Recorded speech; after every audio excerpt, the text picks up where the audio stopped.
Salam, Allahumma salli ala Sayyidina Mohamed, wa ala ali Sayyidina Mohamed, la salimera, mesdemoiselles et messieurs, veuillez recevoir la salutation d'Allah. La salutation qui est plus mieux que ton bonsoir en guéri, qui est plus mieux que ton bonsoir en dida. Kramotier, c'est plus mieux que mon bonsoir en Koulango. Toi, tu es là, à Tchekan et Kateme, à Noulakan. Mina, salam alaikum wa rahmatullahi wa barakatuh. Alors, vous êtes avec le motivateur et motivé, Mansa Souleymane, toujours pour vous servir. Aujourd'hui, c'est aujourd'hui. Ça me fait mal et c'est encore triste de voir mon dangro, qui est Cheikh Mamadou Kouma, qui veut quitter la terre ivoirienne, qui veut quitter la Côte d'Ivoire dans quelques jours. Angramon Mamadou Kouma vient voler Takata Bamako. Mais comme Bamako ni Abidjan, vous voyez, Fatchakiri Bamsokiri, Abidjan est Koroche, Bamako est Doroche, Walma Abidjan est Fatché, Bamako est Dimse. Alors, bon, on va faire Jama de Jama, Bamako à Abidjan. Mais on va payer quelqu'un. Mais Fatchema quand a dit Jama. On va payer quelqu'un Rabana. Ah, Rukia Dai Arandeme Benaka Koudam Nega Koudam Rukia Dai. Alhamdulillah, nous sommes avec Mamadou Kouma. Olona Ekala Dolo quand vous savez, Mamen met Dolo décoltiqué, qui a développé, qui a ces degrés d'homme. Angramo Olona le Neka Famia Kodoula. Koja eka bara bebe eka erima ja eka lolonde 24 heures kono abi munu ka munu lombe o 24 heures kono Mamadou Kouma beze ka eka lolo jatemne abeze ke eka don lolo jatemne angara mo kata ata ka sekoué kramoje ki eka bara kene ima ko benya raison pour laquelle maintenant je comprends comment Mamadou Kouma na ana donc bara ke ate loupé. Déjà, secret le voilà. Mais rapidement, on va aller d'abord de la droite vers la gauche. On va dire assalamu alaikum. Ça fait plaisir encore une fois d'être avec toi. Merci beaucoup. Sur ce plateau de télé. Mais mine manjani dron, tanti biwole la donné pressé la gata. Sinon Mamadou Kouma allait m'apprécier, mais elle est pressée la mal. Alandem. Mamadou Kouma, salam alaikum. Wa alaikum assalam wa rahmatullah. Alangalo inanani borodoi. Mini doni boro ibi mu jara manduma ngalo u boro o préparer la gaba inshallah o boro nbife ibi na bodron ka jara manduma followers mu ban flera inshallah alandeme rapidement on va te permettre de présenter encore à nouveau Mamadou Kouma inshallah. Tout la jara mi kan baga bela de ko ka manchi pro na anda ja baga be fo fa Abidjan ko no ka la Abidjan ko me bela de ko comment sur le en le fond ani Cheikh Mamadou Kouma don baru aba ticket dawo ma do be mura wuli ayela me sur la ta ticket dawo ma do be mura wuli ayela mura re ni sur la l'état Mourir ka don mourir tout le match ma mourir ko dale ti mourir la ni dun dale bala sur le deux tien match ma mourir ko no yere dale tala u be ka wulu yere la mu dale tala la haula wala quwwata illa billah nam sur le comment sur ni fin de wuli la kata sur ita fin wari tigera non ni dale ko ko le son e fa président wuli la ka présenter si dale président au président la ko do ba la président fi ko do mais ni ma da fin de son ko ko de la ko prévenir de non ko ra ko don ba do ba la min don ba do wuli le mo mi re dale mi dale ko ko le fara to la sur le dale ma fa mo ma de plan ala ni don tiene bi ka don ba to tiene bi mo do na ka don brief ni buru ka ko le ke don ba ka so tai mo ru ma don ba di dɔn b'a dɔn cogo di bazɛn tɛ dɔn b'a dɔn cogo di arabukan tɛ dɔn b'a dɔn cogo di fulanjɛ ni donni tɛ dɔn b'a dɔn mɔgɔ ɲɛ kan sabu a mana sigi a b'a bɛ wajibi kɛ a nana sigi a b'a bɛ maa mɔgɔw dilan maa min bɛ se ka maa mɔgɔw dilan n'a y'a fɔ a dara ni mɔgɔ taara a fɛ n'a bɛ se k'a dilan o de bɛ wele ko dɔnniba Mamadu Kuma ye dɔnniba ye Mamadu Kuma dɔnnibaga lo Kuma ɲɛsɔrɔ ɲana ala y'an dɛmɛ Mamadu Kuma ala y'an dɛmɛ mais rapidement avant de donner la parole à Mamadu Kuma faut toujours préparer ka bɔrɔ à préparer ko bɛ su na dɛ ayiwa bisimila Suli Isa wakati bɛ yen mɔyɛba bɛ yen burunanɛgɛw bɛ yen mais e fɛ Mamadu Kuma ka teli juma de la e fɛ bon so n'i ye ɲɔ la Mamadu Kuma ka teli min na so n'o de f'i ye ne tɛ Zawagati f'i ye ne tɛ Wusulan f'i ye ne tɛ Tulu f'i ye a ka teli min na a ka teli min na ne t'o saba si f'i ye so a ka teli gɛrɛsigɛ de la bɛɛ b'o maa min bɛ yen i tɛ fɛn sɔrɔ ne kun bɛ fɛn sɔrɔ i ka fɛn jɔrɔ i tɛ ka sɔrɔ yɛrɛ kɛ diɲɛ kɔnɔ i ka ko ɲagaminen don n'a y'a kɔnɔna jɛ ala bɛ fɛ i ka ko bɛ nin n'a y'a kɔnɔna jɛ kɔrɔ b'o la kɔnɔna jɛ in o k'a sɔrɔ e fɛnɛ min donna i kɔnɔna jɛlen don i ka ko sɛmɛ kelen na c'est que sunu kiliyan fɛnɛ bɛ muru tɔgɔ tiɲɛ i yɛrɛ ka kuma Paul Jean Paul la nasi bɛ bolo Jean t'a bɛ bolo min jɔn ta ni mɔgɔ ɲɛ sisan o kama ni kɔnɔnajɛla danna kan k'a don a kan Mamadu Kuma ne ka ko min cogo la n y'a di kelen de ma an ma sigi an b'o de so waati de don n'a y'a d'i ma i tɛ foyi don a kɔrɔ i k'ale ta utiliser a bɛ waati min f'i ye n'o waati tɛ so min na bi ka ko la n'i ko k'a bɛ se fɛn min na ka tɛmɛ diɲɛ fɛn bɛɛ kan ani bi n'i ko muru na kɔn b'a kɛ k'a bɔ ka bɛɛ k'i ka cɛbɔ bila ka taa e bɛ Mamadu Kuma di sabu a bɛ garijɛgɛ min don so ɲɛnamaya yɛrɛ b'a boli garijɛgɛ de nɔfɛ a ka moriya bɛɛ kɔnɔ a bɛ min ɲɛ dɔ ka tɛmɛ a bɛɛ kan n'a y'o fɔ an ye n'a yɛrɛ y'o prévu t'a kɔ e ye maa min ka ko ɲagami o garijɛgɛ sira fɛ pour k'i ka ko réglé ka garijɛgɛ dilan k'a d'i ma so n'i ka garijɛgɛ ɲɛna nafolo b'o de kɔnɔ ni garijɛgɛ ɲɛna du b'a kɔnɔ ni garijɛgɛ ɲɛna muso b'a kɔnɔ ni garijɛgɛ ɲɛna kɛnɛya yɛrɛ bɛ garijɛgɛ kɔnɔ sila a bɛ fɛn min dɔ ka tɛmɛ diɲɛ fɛn bɛɛ kan e garijɛgɛ basi min bɛ garijɛgɛ kɔnɔ Wusulan b'a kɔnɔ Tulu mara b'a kɔnɔ o y'a to a daminɛ la n ko n t'olu f'i ye o ye fɛn dɔ n'a bɛɛ ye garijɛgɛ de i bloquera i bɛ taa i tɛ bloqué Inchallah Mamadu Kuma sifula a ka kuma dɔw fɔ effectivement ni kuma ca no parce que ne b'a can tigiya mais est-ce que adamadenw ka garijɛgɛ bɛ kelen est-ce que les gens ont les mêmes chances c'est-à-dire worolon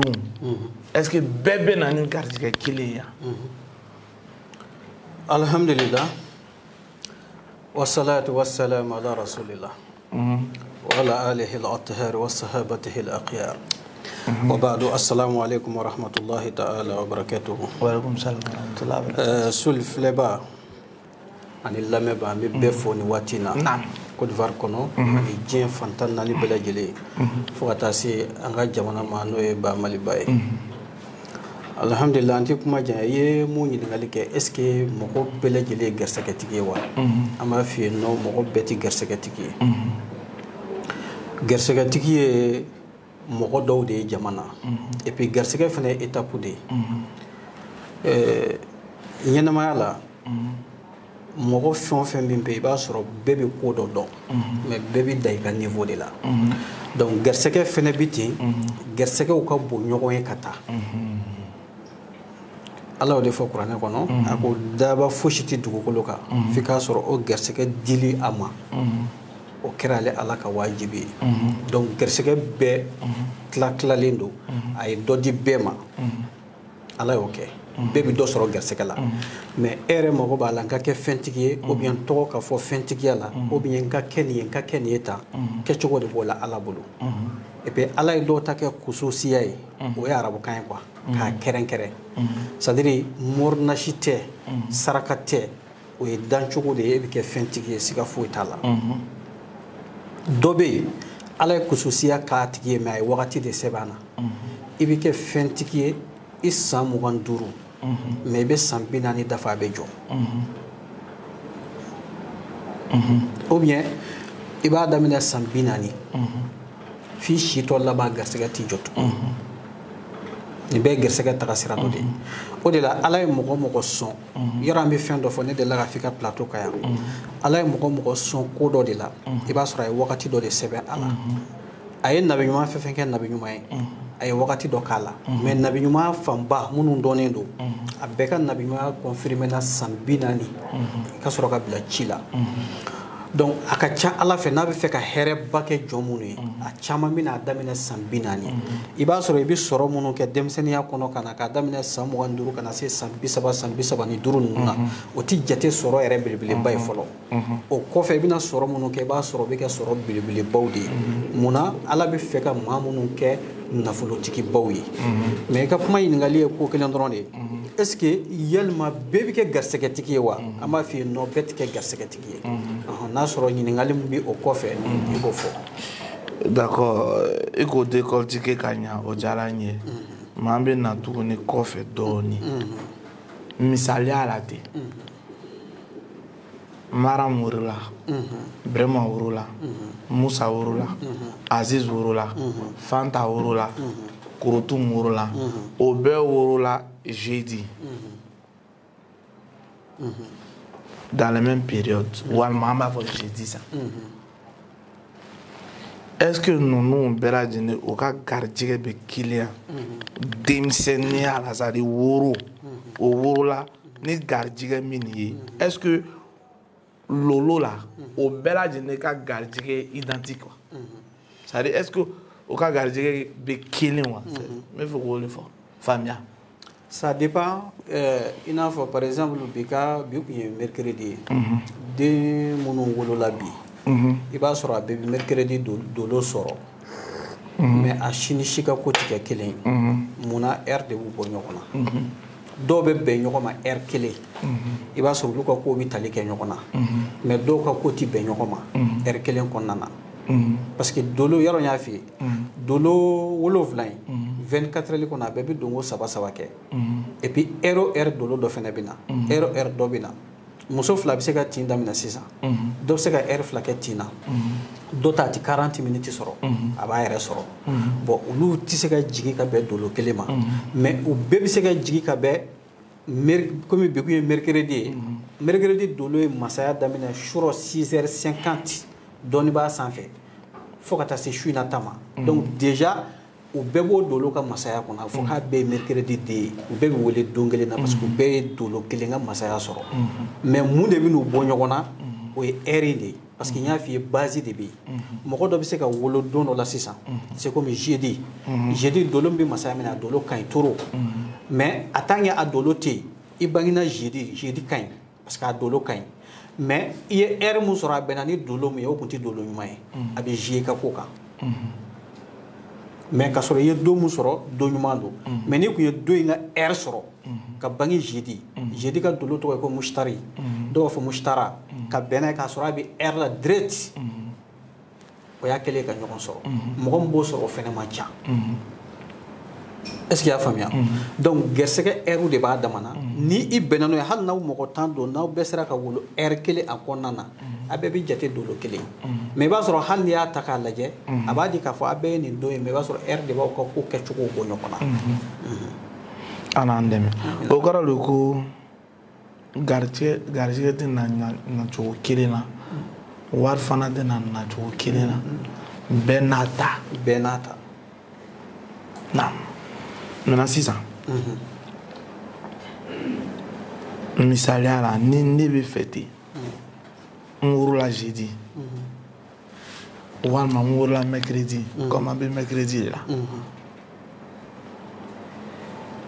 est ce que possibilité B effet maminte ya est-ce que possibilité de B fait parce que fin de dama yoro jana aba yere démerder na e ban akela yiri walma akela fin de est-ce qu'il y a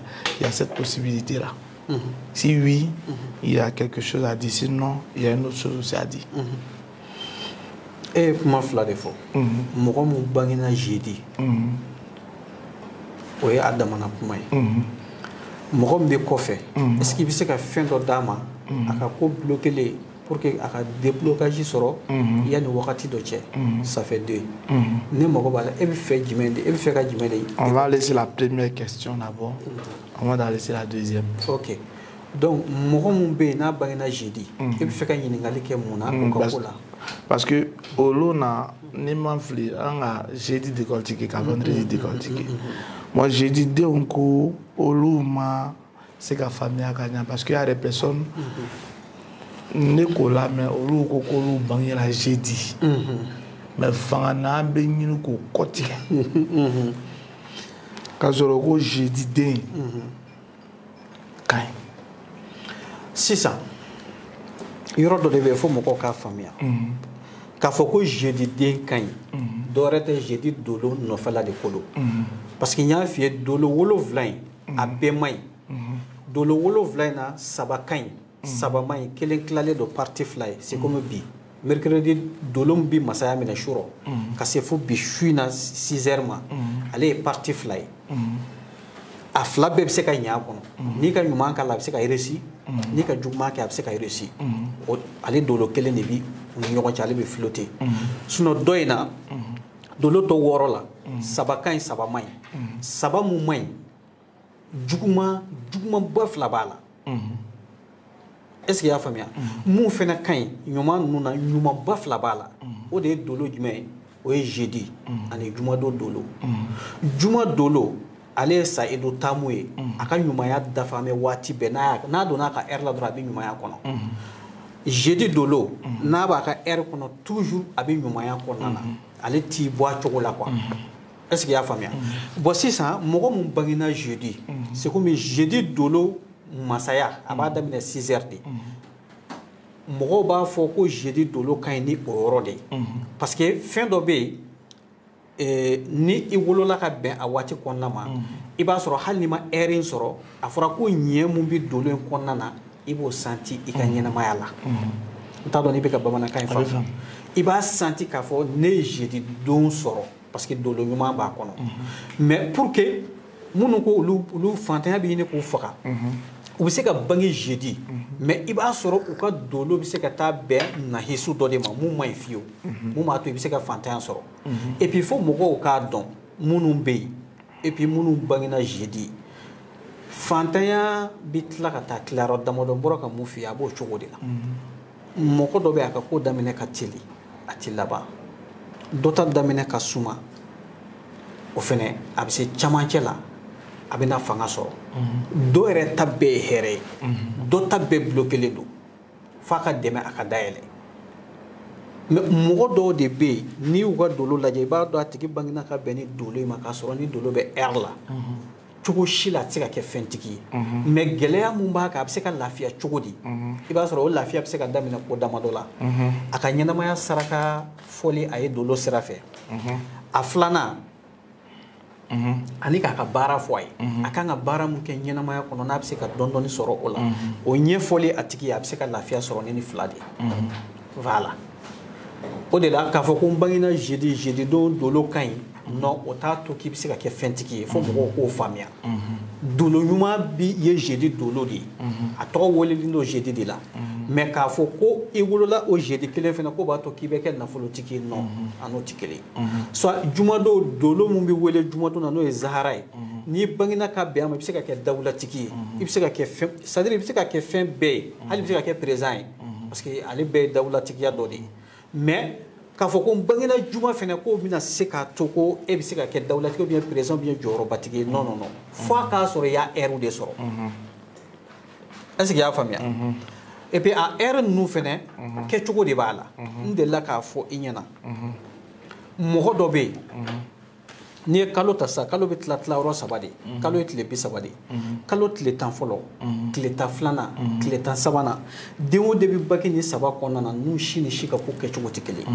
dɔ bɛ se ka bange tile 10 fɔlɔ kɔnɔ mais a bɛ se ka bange jeudi don ka tila ka jeudi heure sɔrɔ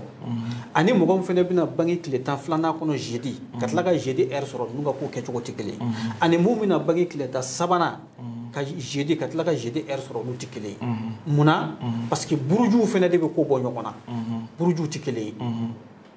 buruju ye 12 ye buruju 12 mɔgɔ kelen o kelen i b'a sɔrɔ san kɔnɔ kalo 3 bɛ yen buruju 3 bɛ yen kalo 3 i b'a sɔrɔ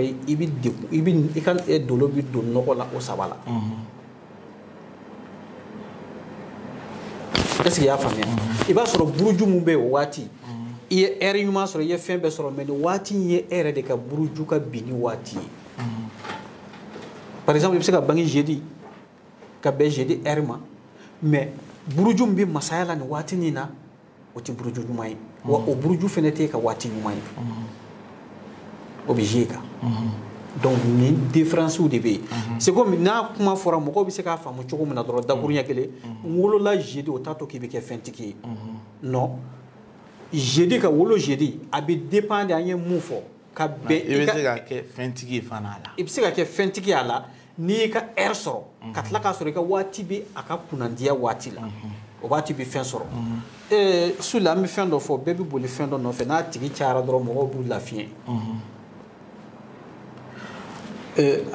Coupe d'Afrique organisé don yan sisan bɛɛ bɛ ka na a ka di bɛɛ y'i ka sɔrɔ mais bɛɛ t'a sɔrɔ mɔgɔ kelen dɔrɔn de bɛ n'a sɔrɔ mais est-ce que o ye tɔw saliya bɛɛ bɛ ka na i gɛrɛsɛgɛ tante k'a lajɛ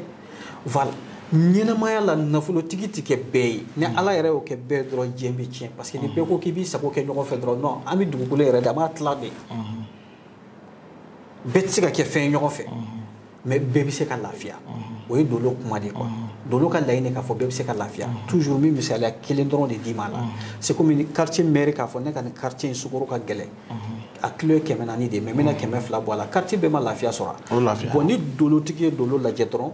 a bɛ se k'i ka baara f'i ye a bɛ se k'i ka saraka f'i ye i b'a sɔrɔ e ta m'a kɛ mécanicien ye mais ka sɔrɔ i tɛ fɛn sɔrɔ o la n'i taara ka taa feere la sugu la i bɛ fɛn sɔrɔ o de la a k'i ma taa feere la sugu la i ka mécanicien ya bila sinon i tɛ se ka ɲɛ sɔrɔ ko la i bɛ taa i b'a sɔrɔ hali kun t'i ka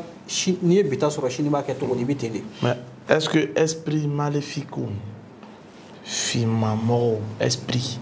est-ce que o bɛ se ka e ka lolo attaquer wa. finmamɔgɔ i n'a fɔ. esprit les esprits maléfiques i n'a fɔ an b'a fɔ juguya san mɔgɔ jugu mɔgɔ jugu bɛ se n y'o fɔ ka tɛmɛ yan mɔgɔ jugu bɛ se ka baara kɛ mɔgɔ la k'i ka dolo datugu pepu mɔgɔ dɔ kan ka kɛ fɛn o b'a ka ko datugu pepu jinɛjugu fana bɛ se ka kɛ jinɛjugu fana bɛ se ka kɛ ni sigifɛn jugu tugura mɔgɔ kɔ a bɛ don i gɛrɛsɛgɛ la même hali n'i ka muso dɔ furu ni sigifɛn jugu b'a kɔ a bɛ se ka ci cɛ ka fɛntigiya kan k'a nagasi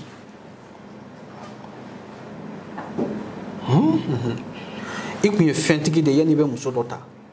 mais i nana ta kunnafɛn jugu de b'a nɔfɛ ko 2 n'a ma se k'i kɛlɛ nin na pour que i ni ka to yen a b'i kɛlɛ ka gɛrɛsɛgɛ la o ka datugu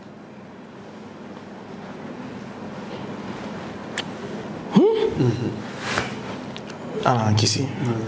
an karamɔgɔ kow ka ca i ka dɔn an bɛna i ka problème lolo ko expliquer an bɛna don hadamadenw ka problème de la sisan an b'a bɛ rentrer maintenant an bɛna don problème la i ka hadamaden dɔw bɛ yen n'o ka wari minɛ tant que n'o ma don ka ban wari gbɛrɛ tɛ na a dɔw bɛ yen o tɛ se ka économie kɛ hali 1000 e fɛ ɲaɲinini don wa walima lolo le ma ɲanɔ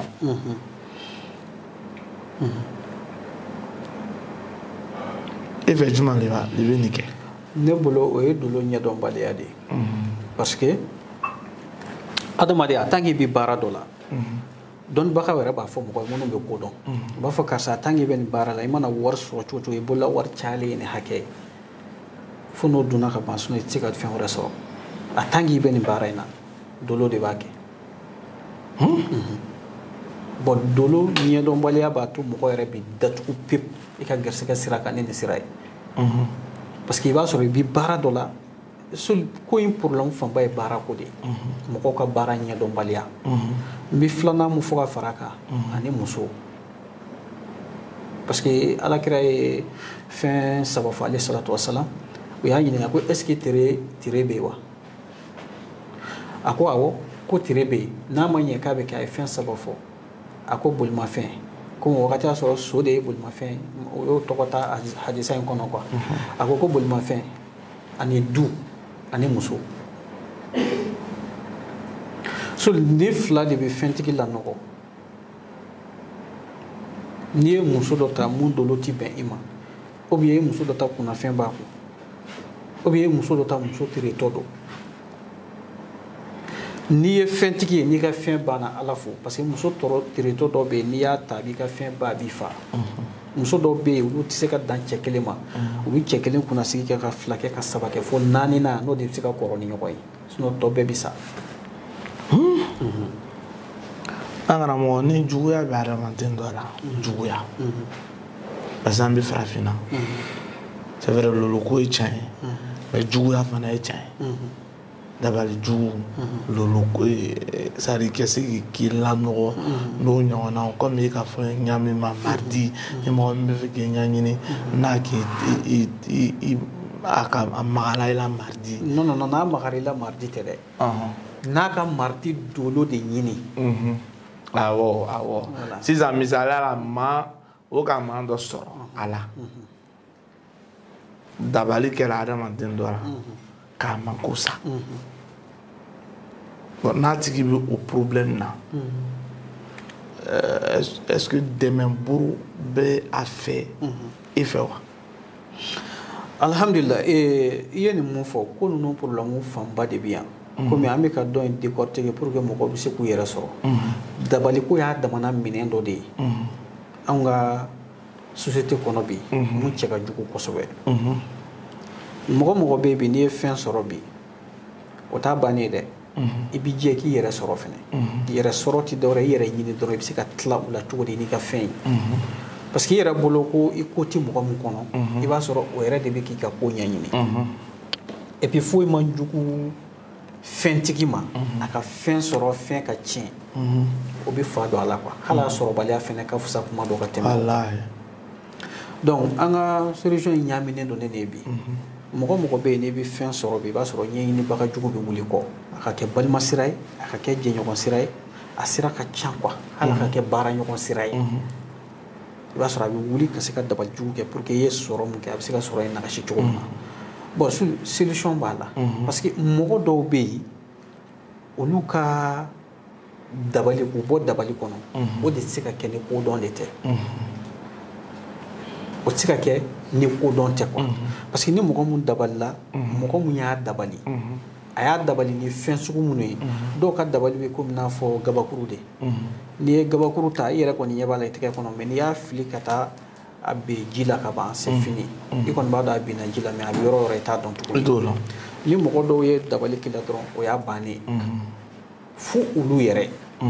mais kodɔnna dɔw bɛ yen ni diɲɛ mɔgɔ y'i dabali a kɛra dabali sugu o sugu ye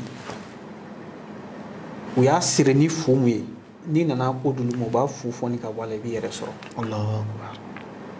mais kodɔn de b'a kɛ olu tɛ kuma ye k'a fɔ ko i bɛ se ka sigi k'a fɔ réseau ka dɔrɔn ko o bɛ kɛ tan dɛ non o bɛ kɛ kodɔn de kɔnɔna na parce que dabali jugukɛla bɛ ka dabali jugu kɛ waati min na a bɛ k'a kɛ ni dusukun min ye a m'a kɛ k'a fɔ k'a bɛ nimisa yɛrɛ ɲini a kɔfɛ sinon a tun t'a kɛ n'i b'a dɔn k'a fɔ n bɛ fɛ ka nin fɛn kɛ n bɛ nimisa depuis i bɛ nimisa i b'a dɔn k'i bɛna nimisa a kɛ kun tɛ tuguni i kan ka sabali depuis yen mais déjà a sera k'a kɛ ni dusu ye ka ban non o tɛ dabali dɔ bɛ yen mɔgɔ b'a kɛ mɔgɔ la i jugu la i yɛrɛ diminen don i jugu min kɔrɔ dabali dugawu jaabi ko jugu ye jugu in hinɛ bɛ tila ka don i la f'i bɛ nimisa i kɔnɔ dabali kɛ ko juguya fɛ dabali dɔ bɛ yen i b'a kɛ mɔgɔ la a ka ɲɛnamaya la nafolo banni tɛ dɛ nafolo in bɛ ban a bɛ tila ka kɛ dulɔmina ye f'a bɛ tila ka banakɔtaa kɛ fɛnkɛ na mɔgɔw b'a ta i yɛrɛ sigilen i b'a ye i bɛ fɛ a ka kɛ cogo o cogo ala y'a kɛ ten fo k'a juguya ka tɛmɛ o kan i bɛ dabali kelen kɛ a bɛ se ka wolo mɔgɔ la fɛn caman na parce que i b'a dabɔ a ka hɛrɛ tiɲɛni kama hɛrɛ bi tiɲɛ a n'a sigiɲɔgɔn bi tiɲɛ a ka furu bi sa a n'a balimaw bi tiɲɛ a n'a fa cɛ bi tiɲɛ a n'a ba cɛ bi tiɲɛ mɔgɔ si tɛ k'a fɛ tuguni a yɛrɛ bɛ dugu min na ni i ɲɛ b'a ye yen nɔ gɛlɛya bonya kojugu fɛ a bɛ yen jamana bila a bɛ taa yɔrɔ wɛrɛ e y'a dabɔ fɛn kelen kama mais fɛn min sɔrɔla a kɔnɔ a ka ca dabali de bɛ nin kɛ. Alors la solution, mais est-ce que, ouais, il faut expliquer, mais est-ce que la solution est sur Mamadou Koumare, Mamin Tabal bon, an ka ko bɛɛ bi dépend lajɛli de la. Fo mɔgɔ k'a dɔn de. Toujours a bila i kunna k'a fɔ ko i bɛ milieu la quoi. Mɔgɔ minnu bɛ yen ni dabali kɛmɛ k'i sɔrɔ n'i nana an b'a lajɛ i ka ko problème yɛrɛ ye mun ye parce que dabali kɛra maa minnu na a ka ca maa damadɔw de la maa minnu bɛ du kɔnɔ n'u ka ko kun bɔra dɔɔni a balila ka jɔ soit maa minnu kɛra nafolobatigiw ye fangaba sɔrɔ ko bɛɛ tiɲɛna u ma tiɲɛ cogo dɔn a na ni maa damadɔw i b'a sɔrɔ olu ka ko kan ka ɲɛɲini k'a dɔn mun de y'u ka ko dan sira la ou bien a kun ye ko yɛrɛ bɛɛ ɲɛ sɔrɔ a kun avancera kosɛbɛ mun ye ko bɛɛ tiɲɛ ninnu kan ka ko yɛrɛ ɲɛɲini et puis dolo yɛrɛ den dɔw fɛnɛ de bɛ dolo kɔnɔ maa dɔw bɛ yen n'olu ye dolo dɔ sɔrɔ mɔgɔw ɲɛ bɛ bɔ u fɛ ni dabali ye mɔgɔ dɔ bɛ yen n'i y'a ye dɔrɔn i b'a ɲɛngoya i tɛ foyi kanu i k'a dabali k'a ka ko tiɲɛ o mɔgɔ o dolo denw bɛ yen quoi dolo fɛnɛ b'o jira bon n'a sɔrɔla o tigilamɔgɔw fɛnɛ don o bɛɛ kɛcogo bɛ yen k'a bɔ dabali in kɔnɔna na donc an bɛ min fɔ dɔrɔn mɔgɔ mɔgɔ bɛ na o sira kan an bɛ lajɛli de kɛ fɔlɔ anw b'a dɔn an bɛ se ka i dɛmɛ k'i bɔ degun kɔnɔ an b'i dɛmɛ n'an tɛ se k'i dɛmɛ an b'o fɛnɛ f'i ɲɛna. Inch'Allah. Le plus 225 05 95 79 53 02 le plus 225 07 12 07 47 78 ou le plus 223 73 78 33 33 n'Allah Ta'ala sɔnna maa o maa n'i mako b'a la i dabali la walima i bɛ fɛ ka i ka lolo ɲalɔn fo ka ɲalɔn an karamɔgɔ k'a ye i worola waati jumɛn i ba tɔgɔ ani i yɛrɛ tɔgɔ a tɔgɔ Mamadou Koumare bɛ n'o ɲɛ sɔrɔ le plus 225 07 12 07 47 78 ou le plus 225 05 95 79 53 02 ou le plus 223 73 78 33 33 Inch'Allah. An karamɔgɔ an ka lolo karamɔgɔ min ye Mamadou Koumare a ka fɛn dɔw labɛnni bɛ yen i n'a fɔ usuna ninnu i n'a fɔ buruna nɛgɛ ninnu i n'a fɔ moyiba ninnu mais n'i sera yen i b'i tɔgɔ di ani i ba tɔgɔ di kɛcogoya gbɛrɛ bɛ kɛ ka don a la k'i ta activer ka d'i ma n bɛ fɛ ko explication la faamuya tuguni e fɛ an bɛ bi ta bila yan. Pour zawati bagi an b'a daminɛ la zawati bagi ye sababu de ye kuranɛ bɛɛ kɔnɔ i b'a dɔn ala kumana nafolo kan yɔrɔ min na muru bɛɛ b'a dɔn o suratul waqiya waqiya ye zawati de o sababu baara de kɛlɛ bɛ zawati la n'i y'a tu tigɛ la ka taa sɔrɔ i bɛ fɛn min na ala y'a sababu di min i ka se ka fɛn sɔrɔ o fɛn na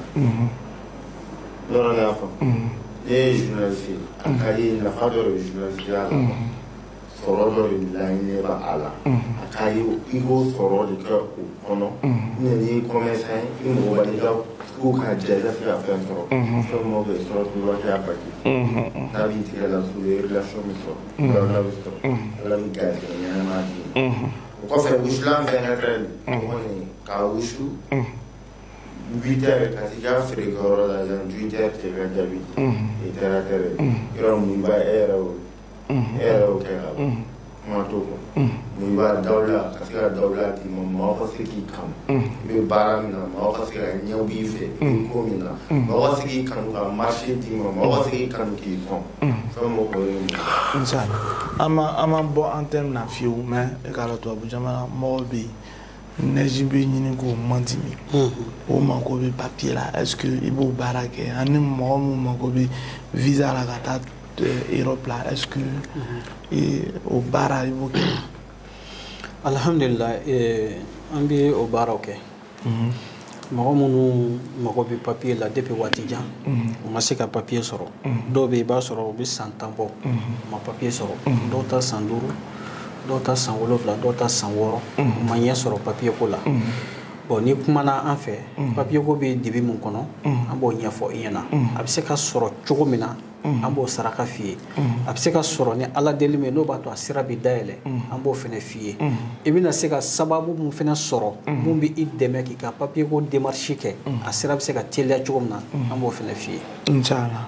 an bɛ na lolo ko la tuguni est-ce que maa bɛ se ka taa a ka denbaya ka lolo ko jateminɛ n'i ye ani ka o ka avenir assuré c'est-à-dire ka na o ka denbaya kalifa i ma lolo sira kan est-ce que possibilité bɛ ale la wa alhamdulilayi dolo yɛrɛ ɲininkali bɛɛ n'i ye nafa kuma fɔ ni y'a dɔ ye ni yɛrɛ de ɲininen don denmansa fɛ denw ka ca i bolo a caya fara dɔgɔya kan an k'a fɔ ten i kana i den ka dolo ɲɛɲini n'u ka ca fɛnɛ k'u bɛɛ ka dolo ɲɛɲini k'a dɔn et puis k'a dɔn saraka mun b'u ka ko kɔnɔ min ka ko ye min ye min ka ko ye min ye i k'a bɛɛ ɲɛ dɔn nin ye wajibi ye denmansa bɛɛ kan dolo sira fɛ inchallah. Merci infiniment. Alors, rapidement, si tu as un mot à ajouter. Non, mais bien, il faut soutenir, il faut vivre. Adam Roklo, Wati sera. Wati sera. Albonisi tara. Non, Wati sera. Antuntola Amadu, Nami Bofre sous la tête. Lambo, Masira, Fivorembe, Maduna le 21 à Témé.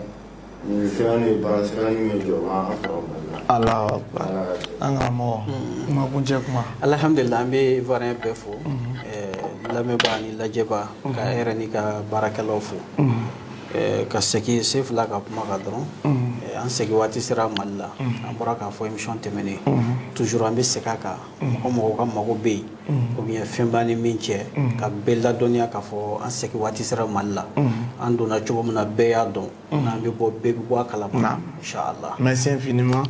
Assez Foula, merci infiniment à Mamadou Kouma. N'Allah Ta'ala son rendez-vous avec Mamadou Kouma, c'est très bientôt. C'est que nous avons quelque chose à faire. Parce que invité tout le samedi maman que samedi au merci infiniment à Cheikh Mamadou Kouma. Mais normalement c'est vendredi qu'on doit te prendre. Donc on fait ça vendredi. Vendredi. Oui. D'accord. Donc Amata vendredi.